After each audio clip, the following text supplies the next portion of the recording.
ములుగు జిల్లా వెంకటాపురం మండలంలోని గోదావరి పాయలో కూలీల ట్రాక్టర్ చిక్కుకుంది. 20 మంది కూలీలకు పెను ప్రమాదం తప్పింది. మిర్చి పనుల కోసం ఉదయం వెళ్లి సాయంత్రం తిరిగి వస్తుండగా గోదావరి ఉప్పొంగింది. గోదావరిలో ట్రాక్టర్తో సహా 20 మంది కూలీలు చిక్కుకున్నారు. వెంటనే రైతులు జేసీబీ సహాయంతో కూలీలను దాటించారు. ప్రాణాలతో గోదావరి దాటడంతో కూలీలు ఊపిరి పీల్చుకున్నారు.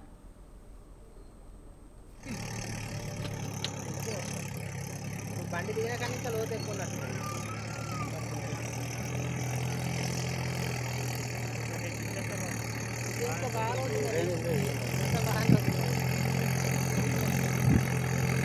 కాలు తగినట్లేదండి బండికి.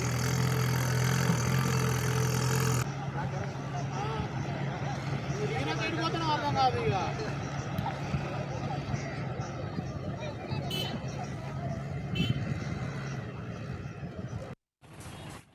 అంటే 20-50 వేసుకున్న 10 క్వింటాలు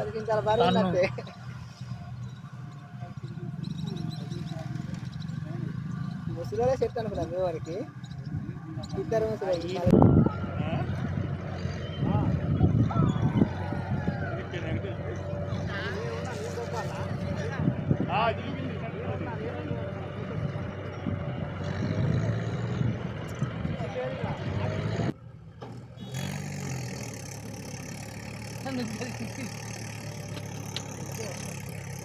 బండి దిగిన కానీ ఇంకా లోతు ఎక్కువ ఉన్నట్టు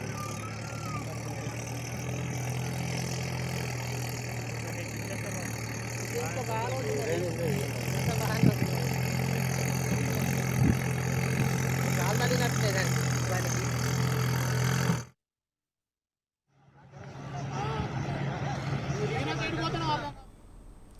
ములుగు జిల్లా వెంకటాపురం మండలంలోని గోదావరి పాయలో కూలీల ట్రాక్టర్ చిక్కుకుంది. 20 మంది కూలీలకు పెను ప్రమాదం తప్పింది. మిర్చి పనుల కోసం ఉదయం వెళ్లి సాయంత్రం తిరిగి వస్తుండగా గోదావరి ఉప్పొంగింది. ఇక గోదావరిలో ట్రాక్టర్తో సహా 20 మంది కూలీలు చిక్కుకున్నారు. వెంటనే రైతులు జేసీబీ సహాయంతో కూలీలను దాటించారు. ప్రాణాలతో గోదావరి దాటడంతో కూలీలు ఊపిరి పీల్చుకున్నారు.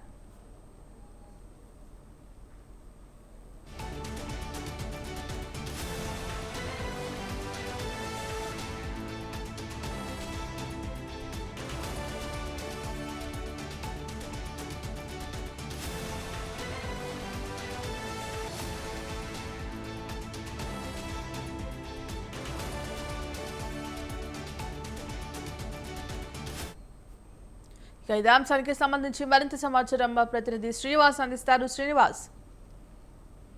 ఎస్ భాగ్యశ్రీ, ములుగు జిల్లా ఏజెన్సీ ప్రాంతమైన వెంకటాపురం మండలం గోదావరి పాయలో చిక్కుకున్న 20 మంది మిర్చి పనుల కోసం వెళ్లిన కూలీలైతే ఆ గోదావరిలో చిక్కుకోవడం జరిగింది. మిర్చి పనులకు ఉదయం వెళ్లి సాయంత్రం తిరిగి వస్తుండగా గోదావరి పాయ పొంగడంతో పాయ అవతల చిక్కుకున్న 20 మంది కూలీలు అక్కడ బిక్కుబిక్కుమంటూ ఎదురు చూడాల్సిన పరిస్థితి ఏర్పడ్డది. అదే కూలీలు జేసీబీ సాయంతో దాటిస్తున్న స్థానికులు పనులు ప్రాణాలతో గోదావరి పాయ దాటను ఊపిరి పీల్చుకున్న పరిస్థితి నెలకొంది. వెంకటాపురం ఏజెన్సీ వాగులో దాటకలేక తీవ్రమైన ఇబ్బందులు గురవుతున్నారు. ఇప్పటికైనా ప్రభుత్వం ఇటువంటి సమస్యాత్మక ప్రదేశాలకు బ్రిడ్జిలు శాంక్షన్ చేసి లేదంటే ఎన్డీఆర్ఎఫ్ బృందం గాని పడవలు గాని కేటాయించాలని చెప్పేసి అయితే ఆ వెంకటాపురం మండల ప్రజలైతే ప్రభుత్వాన్ని అటు ఎంఆర్ఓని ఇటు పోలీసు యంత్రాంగాన్ని అయితే వేడుకోవడం జరుగుతుంది. వ్యవసాయ పనుల కోసం వెళ్లి తిరిగి వస్తున్న క్రమంలోనే రైతులు కూలీలు చాలా అవస్థలు పడ్డ పరిస్థితి అయితే ఈ ప్రాంతంలో ఈ నేపథ్యంలో చాలా ఇబ్బందులు పడడం అయితే జరుగుతుంది. వెంటనే ప్రభుత్వం రాష్ట్ర మంత్రి సీతక్క గాని జిల్లా కలెక్టర్ దివాకర టిఎస్ గారిని అభ్యర్థించడం జరుగుతుంది. మాకు తక్షణమే సహాయం కింద ఇటువంటివి అనుకోకుండా ఉప్పొంగినప్పుడు గోదావరి మాకు తక్షణ సాయం కింద పడవలు కేటాయించాలని చెప్పేసి అయితే ములుగు జిల్లా వెంకటాపురం ఏజెన్సీ ప్రాంతమైన గిరిజన ప్రాంతాల్లో ఈ వాగులు దాటుకున్న పరిస్థితి దాని విషయంపై కలెక్టర్ ఇటు మంత్రిని వేడుకోవడం జరుగుతుంది. Bhagyashree. Right, thank you Srinivas. ముసలిలో చెప్తాను కదా మీ వారికి ఇద్దరు ముసలి